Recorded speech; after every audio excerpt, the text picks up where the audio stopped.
November 1967. In the remote highlands of Dak To, the jungle was thick enough to swallow sound itself.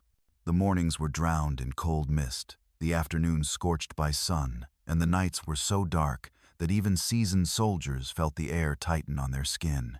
On the maps of the U.S. Army, Hill 875 was just another elevation point, one of dozens, dotting the rugged borderlands between Vietnam and Laos. Nothing special, nothing alarming, just another hill. But to the North Vietnamese Army, Hill 875 was a fortress carved into the earth. A gateway, a shield, a silent watchtower guarding the strategic infiltration routes feeding the southern battlefields. And beneath that hill, hidden under layers of soil, bamboo, and red earth, lay an entire network of tunnels, bunkers, firing trenches, and escape shafts. A city beneath the ground. A place where hundreds of soldiers had waited in silence for weeks, breathing through the roots of the mountain, living in darkness so they could bring darkness to whoever dared climb toward them. They were not surprised by what was coming. They had been expecting it. On November 18th, the 173rd Airborne Brigade, the Sky Soldiers, the pride of the U.S. Army, received their orders. Assault Hill 875. Secure it. Break the enemy once and for all. To the American command, this was supposed to be a decisive blow, a chance to crush a hardened NVA regiment rumored to be operating in the area. The intelligence briefings painted a clear picture.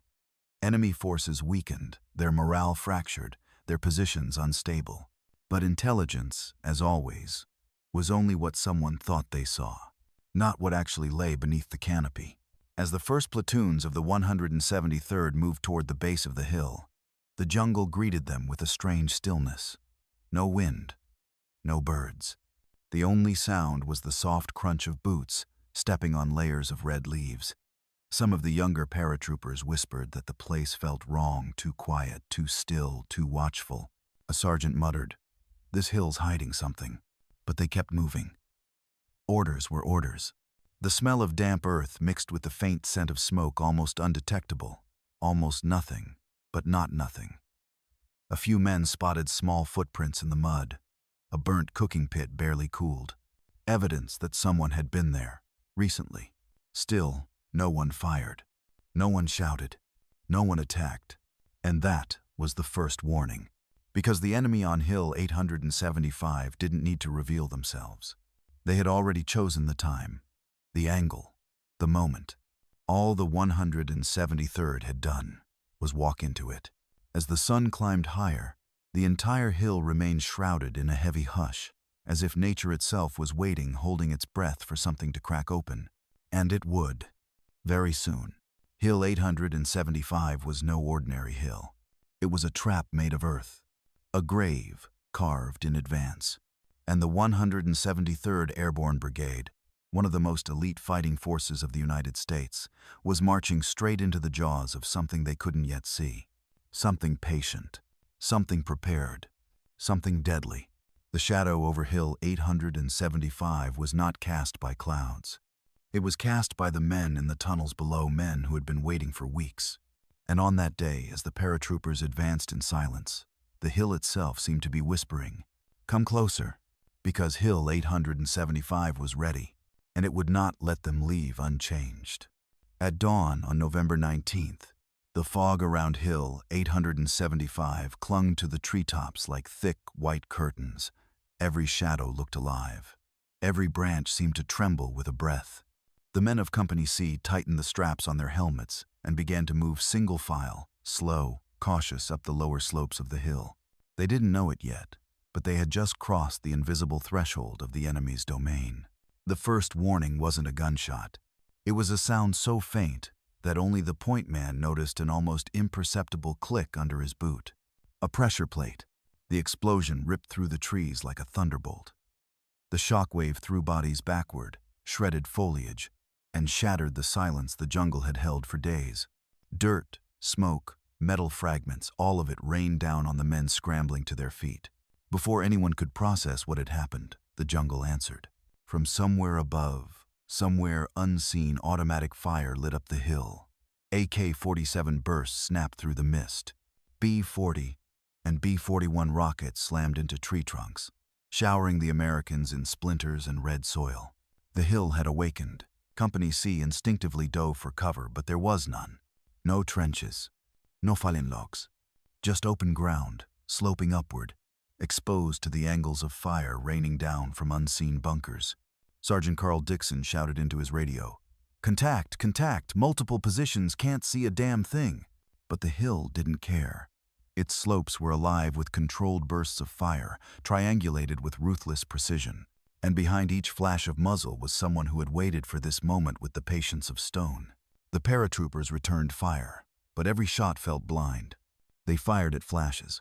They fired at shadows. They fired at anything that moved or seemed to move. Then the jungle went quiet. Too quiet. Dixon froze. He knew this pattern. Short ambush. Silence. Re-engage from a new angle. "Stay down, they're shifting," he yelled. And he was right. A new wave of gunfire erupted from Company C's flank, this time from the side they thought was clear. Bullets tore through leaves, cracked against helmets, and ripped into the soil inches from soldiers' faces. Someone screamed for a medic. Another shouted the name of a friend who'd fallen. The jungle swallowed every sound, as if the hill itself was recording the chaos. Within minutes, the climbing formation disintegrated into small, scattered clusters of men firing in different directions. Radios sputtered. Commands overlapped. Confusion thickened as fast as the smoke drifting between the trees. It wasn't a firefight. It was a dissection. The enemy wasn't pushing forward with brute force. They were slicing into the American formation, cutting it apart piece by piece, then disappearing into the ground as if the earth had swallowed them whole. A private shouted, "Where the hell are they?" "I can't see anyone." The answer came not in words, but from the echo of automatic fire chattering from yet another angle.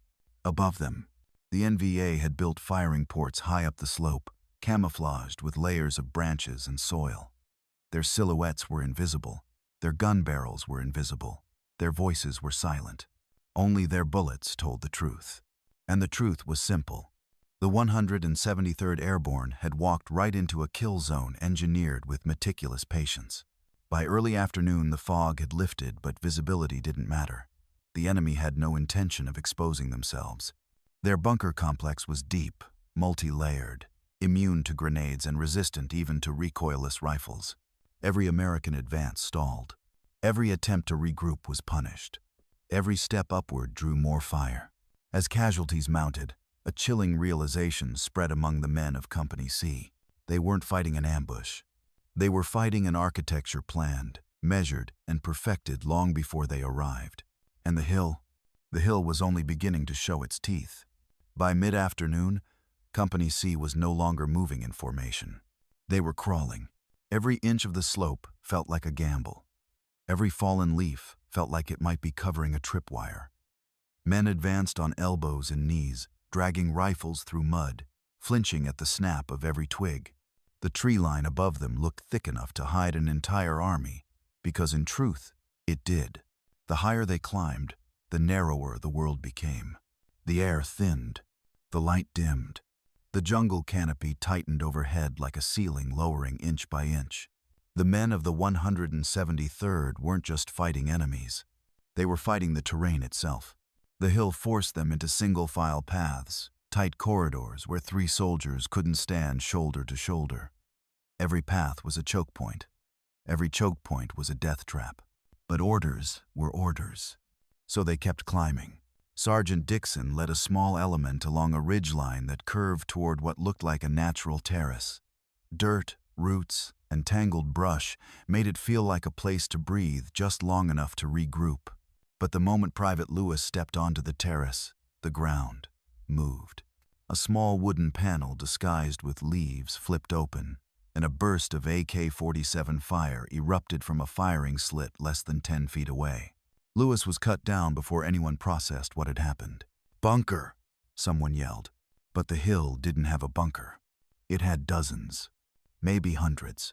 Hidden doors, rotating hatches, trapdoors that opened and closed like the hill itself was breathing. Dixon hurled a grenade toward the opening. It detonated with a harsh crack that shook the soil, but when smoke cleared, nothing emerged. No bodies, no movement, only the smell of burnt wood. "They're pulling back underground," Dixon muttered. "Jesus, how deep does this thing go?" No one could answer. No one wanted to. Elsewhere on the slope, another platoon attempted to flank uphill through a narrow cut in the terrain. It looked like an opportunity until the cut funneled them into a natural bowl, a semicircle of rock and dense brush. The perfect killing field.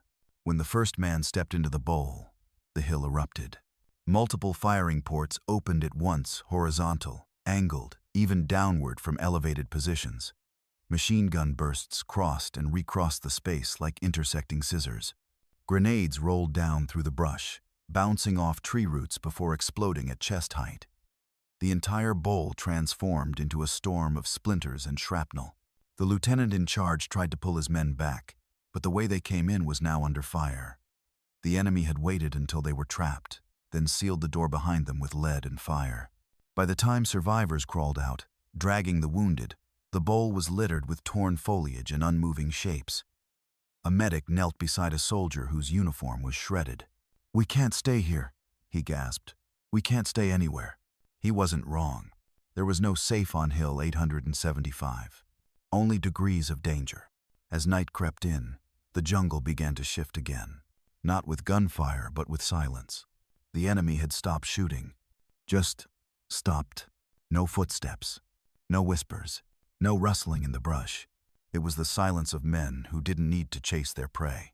Men who were letting the hill do the work for them. Dixon looked up toward the unseen summit. "Only darkness. Whatever's up there," he said quietly. "It's not just a hill. It's a whole damn fortress." He tightened his grip on his rifle, and the climb continued one slow, hunted breath at a time into the maw of Hill 875, where every meter upward held a new angle of fire, a new layer of defense, and a new lesson. The enemy wasn't trying to hold the hill. The enemy was trying to bleed them dry climbing it. Night fell fast on Hill 875, so fast the men didn't have time to adjust. One moment, the jungle was a dark green maze. The next, it was a black wall closing around them. The paratroopers dug shallow fighting positions wherever they could claw into the slope. Roots blocked their shovels, rocks sliced their hands. And all the while, the smell of cordite and wet soil hung heavy in the air. They expected the enemy to press the attack at night. But the hill stayed silent. Too silent. The NVA were close. Everyone felt that, but they didn't fire a single shot. They didn't probe the perimeter. They didn't move. They simply waited under the ground. And for the 173rd, the waiting was worse than combat. Every man lay awake, sweating in the cold air, straining to hear breathing that wasn't their own. Leaves rustled without wind. Brush shifted without anything visible touching it. "Christ," one paratrooper whispered. "They're under us. I can feel them." He wasn't wrong. Beneath the Americans lay a labyrinth tunnels running under roots, under rocks, under the hill's bones. Some were tall enough to stand in, some were barely wide enough to crawl through. But all of them allowed the NVA to move like ghosts, silent, coordinated, always at the right angle. Sometime well after midnight, a muffled thump echoed beneath Company C's position. It wasn't a mine. It wasn't artillery. It was a tunnel door closing. The hill was alive, shifting quietly beneath their boots. At first, light on November 20th, the silence shattered. A burst of machine gun fire raked across the slope, catching two paratroopers as they rose from cover. Medics rushed forward, but another burst from a different angle forced them back down. Then another angle, and another. The NVA bunkers weren't firing in long streams like American weapons. They fired in short, razor-precise bursts, controlled, economical, lethal. Every shot seemed to target movement within a 3-foot radius. "They're bracketing us," a squad leader yelled. "They've got every approach zeroed." He was right. A platoon tried to flank left, hugging a fallen tree trunk as they moved the moment their helmets peeked over the log. 3 B-40 rockets slammed into the wood, turning it into a cloud of splinters. The squad was thrown backward, screaming as fragments ripped into exposed skin. Across the slope, another group tried to throw smoke grenades to obscure the ascent. The smoke had barely formed when enemy fire cut it apart, bullets stitching through the cloud like sewing needles. someone shouted. "They can see through everything." It felt that way, but it wasn't supernatural. It was architecture. The NVA hadn't built one firing position, they had built overlapping sectors of fire, mathematically arranged, tested, and perfected to create a three-dimensional cage around the hill. Every American movement had a pre-planned response. Every advance led directly into the next kill pocket. The entire hillside was engineered to predict where the paratroopers would be, not where they were. The 173rd tried to bring up the M60 machine guns, but the moment gunners unshouldered them, snipers from concealed nests fired single, precise shots. 2 gunners went down before firing a round. Radio chatter became frantic. "We're pinned. I can't see the bunkers. They're behind the foliage like the hill is shooting at us." A lieutenant attempted to coordinate a push through a patch of scrub. "Move on my mark. 3-2. A claymore mine hidden in the brush detonated before he said one. The explosion tore open the slope and ripped through the formation. When the smoke cleared, the lieutenant was gone, replaced by a crater large enough to fill with bloody water. The survivors pressed themselves flat against the earth, as if trying to disappear into it. Dixon crawled over to a wounded private, whose legs were shredded and soaking in mud. "We're getting you out," he said. The private grabbed his sleeve, eyes wide with terror. "No, no, Sarge. The hill won't let us." It wasn't madness. It was clarity. Because Hill 875 wasn't just a high ground. It wasn't just an objective. It was a machine designed to kill advancing infantry, and the 173rd Airborne had become its trapped gears. By late morning, as bodies and broken gear littered the slope, the order finally came down from command. "We're calling in air support. Stand by." For the first time in 24 hours, the paratroopers felt a spark of hope. But the hill was not done with them, and what came next would be remembered as one of the darkest moments in the brigade's history. By noon on November 20th, the men of the 173rd Airborne were pressed so tightly to the slope of Hill 875 that they felt like part of the earth itself. They clung to tree roots, broken stumps, and shallow scrapes they'd clawed with their bare hands. The heat was rising. The air smelled of iron and burnt foliage, and every soldier on that slope knew the same thing. They couldn't take another hour of this. So when the radio finally crackled with the words, "Air support inbound. Prepare for strike," a wave of fragile relief spread through the battered formation. For the first time, the paratroopers looked up at the sky instead of at the muzzle flashes. A distant rumble echoed above the trees. Then another. Then a third. F-100 Super Sabres swept in low, banking over the ridge, their jet engines vibrating through the earth like the coming of a giant. "Stand by for ordnance," the forward air controller shouted. The Americans hugged the dirt, covering their heads. A bright flash streaked overhead. Then, whump, the first bomb hit the upper slope, shaking the entire hillside. Soil rained down on the men. Leaves fluttered like shredded paper. The concussion drowned out the ringing in their ears. A second bomb landed. "Closer. Harder. Beautiful," someone yelled. "They're tearing them apart." For a few precious seconds, hope bloomed. The jets circled for their third pass. Smoke curled through the treetops. The hill trembled from the pounding. But in the chaos of dust and thunder, no one realized a critical detail. The forward air controller's marker around the tiny flare that tells pilots the friendly position had drifted downslope in the wind. By the time the pilots came around again, they weren't aiming where they thought.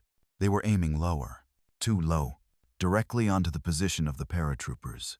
A roar tore across the sky. A silver F-100 dove toward the hill. The bomb detached with a hollow metallic clunk. A couple of men looked up just long enough to see a dark object tumbling toward them. Someone screamed, "It's coming at us, move!" But there was no time. The blast hit like the earth itself had exploded. A white flash. A wall of fire. A shockwave so violent it lifted soldiers off the ground and threw them into trees like rag dolls. Dirt and rocks became shrapnel. Branches snapped like bones. Helmets flew. Radios shattered. Men disappeared in the blast cloud, then reappeared only as silhouettes collapsing into the mud. When the sound finally died, screams filled the void. Not battle screams, pain screams. desperate, hoarse, unmistakably human. Sergeant Dixon staggered upright, ears ringing so hard the world sounded underwater. He felt warm liquid on his neck. When he wiped it, his hand came away red, not his blood. A medic crawled past him, dragging his aid bag with trembling fingers. Who called that strike?" he gasped. Nobody answered. The bomb had hit the center of the assembled platoons, men who had survived 2 days of climbing, traps, and ambushes, only to be devastated by their own air support. Shredded packs burned. Bodies lay twisted among crater edges. A helmet hung from a tree branch like a fruit. 42 paratroopers were gone in an instant. Dozens more were bleeding out, screaming for morphine, for water, for someone to hold their hand because they didn't want to die alone. And through it all, as the smoke drifted away, Hill 875 stayed silent. No taunts, no attack, no movement. The enemy didn't need to fire a shot. The Americans had just done the damage for them. No taunts, no attack, no movement. Dixon didn't know how to answer. So he took his hand and said the only thing he could. No taunts, no attack, no movement. Far above them, the jungle canopy whispered in the returning wind. And in that moment, every man on the slope understood a brutal truth. Hill 875 wasn't just killing them. It was breaking them mind, body, and spirit. And in that moment, every man on the slope understood a brutal truth. And the hill still had more to give. The hours after the airstrike felt unreal, like time itself had fractured. The jungle was no longer loud with gunfire. It was loud with suffering. Medics moved from crater to crater, slipping in mud and blood, trying to stop hemorrhages with bandages already soaked through. Some men whispered, some cried. Some stared blankly at the sky, blinking slowly, as if unsure they were still alive. But the worst were the silent ones, the ones who didn't move at all. By mid-afternoon, the sun pressed down on the slope like a furnace. Wounded men lay exposed, their bodies baking on the reddish soil. The smell of burnt clothing mixed with the metallic tang of blood and the sickly sweet scent of ruptured vegetation. And through it all, the enemy remained invisible. No attack, no shouting, no probing. Just the eerie certainty that dozens, maybe hundreds of NVA soldiers were watching from camouflaged positions, waiting for the moment the Americans tried to move again. Sergeant Dixon crawled toward a cluster of paratroopers pinned behind a fallen tree. A radio operator lay there with the handset pressed to his chest, trembling. Dixon grabbed his shoulder. "Status?" The operator swallowed hard. "No contact with the other platoons. We don't know where half the line is." He pointed upslope. "And they're still up there, Sarge. I know it. I hear them moving underground." Dixon paused, listening. At first he heard nothing, just the wind brushing the leaves. Then, faintly, almost imagined, a dull, rhythmic thump, like someone closing a heavy hatch beneath the earth. A soldier beside him whispered, "They're resetting their tunnels. Getting ready." Just the eerie certainty that dozens, maybe hundreds of NVA soldiers were watching from camouflaged positions, waiting for the moment the Americans tried to move again.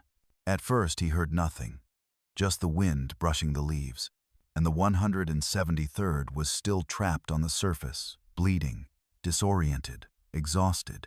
By late afternoon, thirst became its own enemy. Canteens were empty, lips cracked, voices rasped. A wounded private begged softly, "Please, someone get me water." But the nearest water source was downslope through open terrain covered by enemy guns. No one dared move. The heat wasn't the only thing wearing them down. The psychological weight was crushing.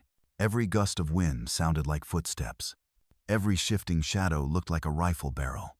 Every second of silence felt like the moment before another ambush. And the fear spread quietly, invisibly through the ranks. A corporal clutched his helmet and whispered, "We're not fighting soldiers. We're fighting the hill."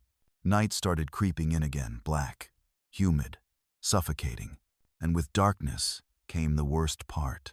The knowledge that the wounded scattered across the slope would be nearly impossible to recover. As the sky dimmed, distant voices echoed from the upper ridge Vietnamese commands, confident, coordinated. They weren't shouting in panic. They were moving into new positions, ready to resume the fight. Then it began. Single shots. Not fully single shots. Sniper rounds, fired from unseen holes in the hillside, aimed at anyone who shifted more than an inch. A medic, trying to drag a casualty down the slope, fell with a bullet through his shoulder. Another round clipped a man's helmet, punching a clean hole through the metal. The message was clear. Stay pinned, or die. Dixon huddled with the survivors of his platoon. Their faces were gray, coated in dust and ash, eyes sunken with fear and fatigue. "We hold till morning," he said. "We hold right here," a private croaked. "And then what?" Dixon didn't answer. He didn't know, because the truth settling over him was heavier than his rifle. If command didn't send reinforcements soon, the hill would finish what it started. As night swallowed the slope, the jungle resumed its quiet breathing. Somewhere above them, a tunnel door thumped shut again, and the men understood the cruel design of Hill 875. The enemy didn't need to attack at night. They only needed to wait, because the hill itself was wearing the Americans down 1 hour of thirst, terror, and darkness at a time. And the night on Hill 875 was far from over. Dawn on November 21st didn't bring relief.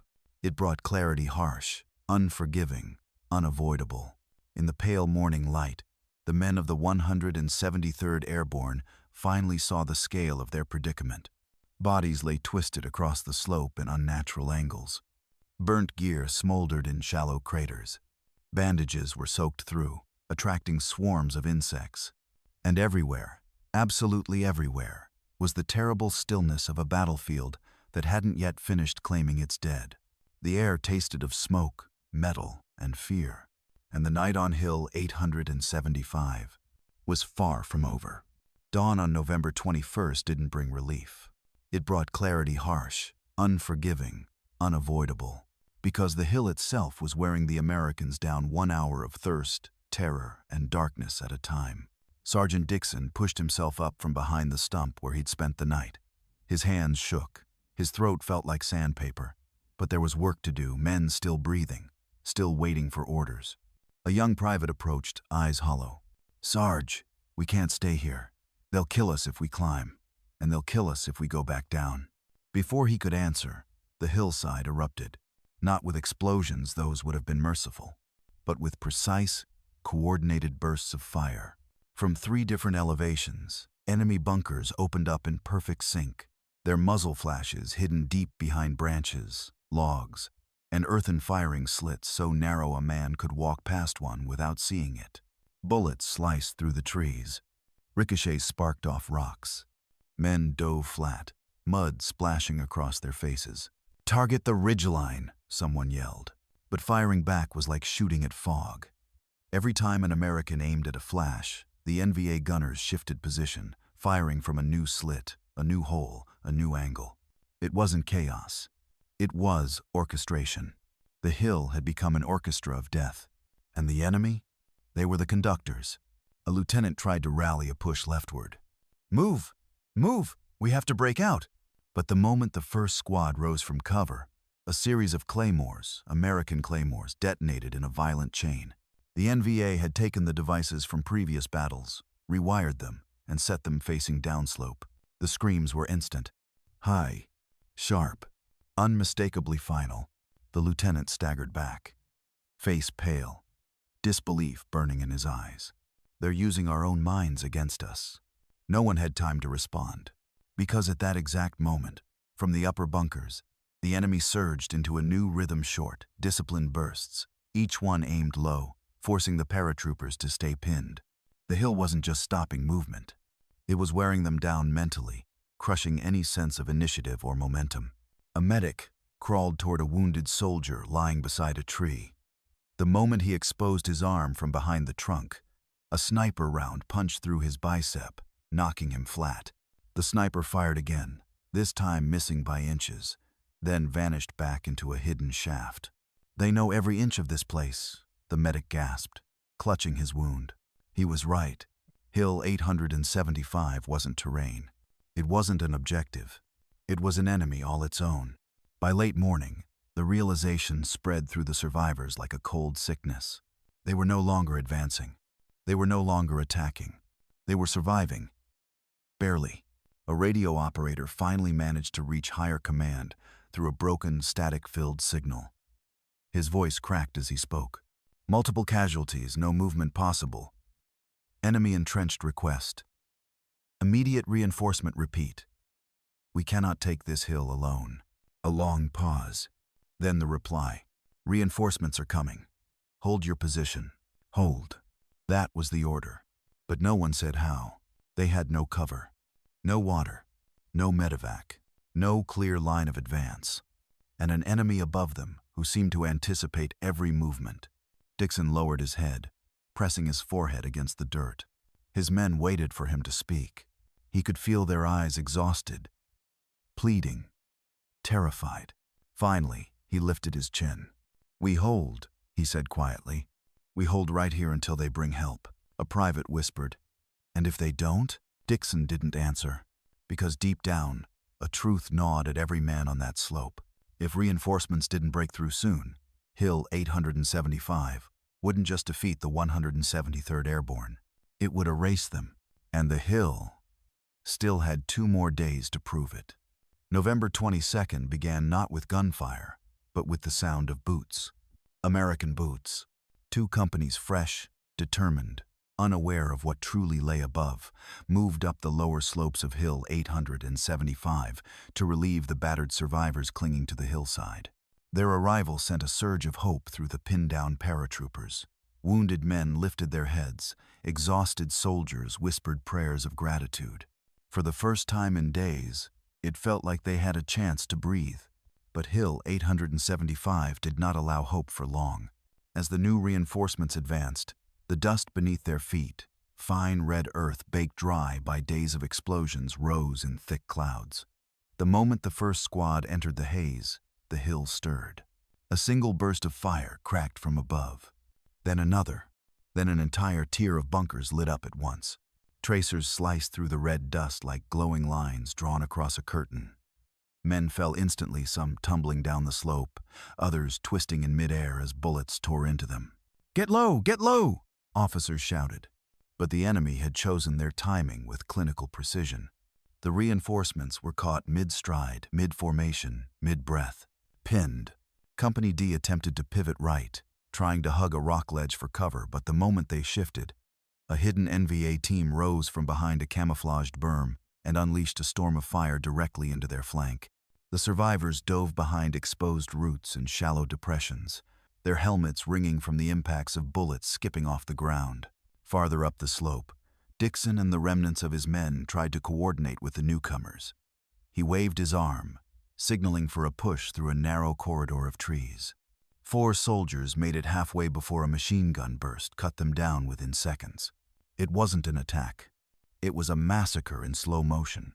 The hill was fighting with depth. Every time Americans closed a bunker, another appeared behind it, higher, angled, ready. The red dust thickened until visibility dropped to 10 feet. The world became a swirl of smoke, earth, muzzle flashes, and screams. One sergeant from the reinforcement company yelled into the chaos. "We need to get closer. Get to the bunkers." He led a squad forward in a desperate charge. They fought through brush, through roots, through explosions that turned tree trunks into flying splinters. A rocket-propelled grenade struck a stump behind them, showering the squad in burning debris. Still, they pushed. They reached the first enemy bunker, tossing grenades into the firing slit. The explosions shook the earth. But when the smoke cleared, the guns started firing again. It wasn't the same gunner. It wasn't even the same slit. The NVA were rotating through tunnel openings like a revolving door fire, disappear, reappear elsewhere, fire again. Inside a dozen feet of earth was a labyrinth designed for this exact moment. When the Americans finally overran a bunker entrance, they discovered the horrifying genius of the system. The tunnel dipped steeply underground, vanishing into blackness. From its depths came the faint echo of boots sprinting deeper, retreating to the next layer of defense. They hadn't captured a bunker. They'd captured a doorway into an underground fortress. And the fortress was endless. Gunfire from above intensified, hammering the hillside relentlessly. Smoke stung eyes, dirt-coated tongues. Men coughed red mud. Every breath tasted like rust. Dixon crawled beside a young specialist from the fresh company, his face smeared with blood, not all of it his own. "They knew we were coming," the specialist whispered hoarsely. "They knew exactly when." Dixon didn't answer. He didn't have to. Because at that moment, over the roar of gunfire, the enemy emerged from firing slits only yards away, silhouettes in the dust, their uniforms blending with the earth itself. Close combat erupted in a frenzy of muzzle flashes and shouted commands. The hill vibrated with explosions. Limbs vanished in bursts of flame. Trees snapped like bones. This wasn't an assault. It was the hill's counterstrike. The red dust, the infamous Dak To dust, rose so thick that even sunlight faded. Everything became silhouettes. Everything became shadows. And in those shadows, men fought, bled, and screamed, unable to tell friend from foe. The only thing clear was this: Hill 875 wasn't just resisting. It was rising, fighting back with the fury of a living thing. By sundown, both reinforcing companies were shredded, scattered across the slope in broken pockets, just like the men they'd come to save. And the hill still stood, untaken, unbroken, unconquered. The battle for Hill 875 was entering its 5th day, and the mountain had one final ordeal, waiting its deadliest yet. By the morning of November 23rd, the hill no longer looked like terrain. It looked like something chewed by giants. Trees were snapped in half. The earth was cratered and black. Weapons lay scattered across the slope like broken bones, and through every crack in the earth rose one thing: the stench. Blood, burned wood, explosives, rotting vegetation, a sickly fog that clung to the tongue and refused to leave. Men from 3 different companies, battered, bleeding, barely conscious, were now dug into makeshift positions only a few yards apart. Reinforcement units had dissolved under the same invisible blades that carved the original assault force into fragments. Somewhere above them, the summit remained hidden behind overhanging branches and the choking smoke of yesterday's fighting. But the enemy? They were still there, still waiting, still watching. Sergeant Dixon crawled along a shallow ditch to check on a group of survivors huddled beneath a tangle of roots. Their faces were gaunt, gray, and hollowed by hunger, thirst, and terror. One man rocked back and forth, mumbling, "They're everywhere. They're under us. I can feel them moving." Dixon knew the feeling. He felt it too. Every now and then, a deep vibration hummed through the ground, distant footsteps below, tunnel doors opening, the movement of an entire regiment beneath the surface. Hill 875 wasn't just fortified. It was inhabited, and the inhabitants controlled every inch of the battlefield. Just past noon, the Americans tried what command called a coordinated final push. The phrase felt brittle, like it had cracked before it left the radio. Still, squads gathered what strength they had left. Some smeared mud on their faces out of habit. Others clutched family photos inside their flak jackets. A few whispered prayers they hadn't said since childhood. Then they moved. The push began with a slow crawl uphill, weapons tucked tight, eyes searching every shadow. For a few seconds, just a few, the jungle remained silent. Then the hill responded. A sniper round cracked from above, hitting a corporal square in the helmet. The bullet punched through the steel with a metallic scream, sending the man collapsing sideways. Machine guns opened from 3 hidden tiers. Grenades rolled down from camouflaged chutes. Rockets fired from openings so expertly concealed that even point-blank vision couldn't detect them. The charge disintegrated. Men who'd survived 4 days of hell fell in seconds. Those still alive scrambled for cover that didn't exist. A private crawled up to Dixon, panting, eyes wide. "Sergeant, this hill isn't meant to be taken. It's meant to kill us." Every now and then, a deep vibration hummed through the ground, distant footsteps below, tunnel doors opening, the movement of an entire regiment beneath the surface. A wounded soldier beneath the tree screamed, "Help me. Oh God, help me." 3 men tried to reach him. All 3 were cut down by interlocking machine gun bursts before they'd crawled 5 feet. The screams continued. A wounded soldier beneath the tree screamed, "Help me. Oh God, help me." By mid-afternoon, the sun dipped behind clouds, casting the hill in a dull, lifeless gray. and the enemy fired less. Not because they were faltering, but because they were repositioning again, slipping through tunnels to new galleries unseen by American eyes. A quiet terror settled over the battered remnants of the 173rd. Before Dixon could respond, an explosion ripped open the slope to their right. Soil flew. Roots snapped. A tree fell so close the trunk grazed Dixon's shoulder, close enough to grasp victory, but too broken to take it. Dixon pressed his ear to the ground. Beneath the earth, faint but unmistakable, came the echo of movement. Boots, dozens of them, marching deeper, readying the final stand. He lifted his head. "They're pulling back," he whispered. "They're getting ready for something big." The men around him stared up the slope, breath trembling. For 5 days they had climbed, suffered, bled, and died for this hill. The summit was so close now it felt cruel, like a mirage on a desert horizon. But Hill 875 wasn't done yet. They were close to the top now, close enough that they could see the upper ridge between bursts of smoke, close enough to smell the enemy cooking fires hidden deep in tunnel vents. Tomorrow would be the end, one way or another, and Hill 875 would decide what that meant. At dawn on November 23rd, the air around Hill 875 felt strangely hollow, as if the mountain itself had exhaled during the night, clearing the stage for whatever would come next. Reinforcements moved in 2 new companies, pushing upward through the debris of the previous days, stepping over splintered trees, shattered helmets, and the bodies of men who had once climbed with the same determination. The survivors of the original assault, pale, shaking, half-starved, watched silently as the newcomers passed. Some tried to speak. Most couldn't. Their voices had been scoured away by shock, smoke, and despair. Sergeant Dixon sat beside a tree stump, his uniform stiff with dried blood. When a fresh lieutenant approached and asked for a quick summary of the upper defenses, Dixon simply pointed up the slope. "Everything that can kill you," he rasped, "is up there."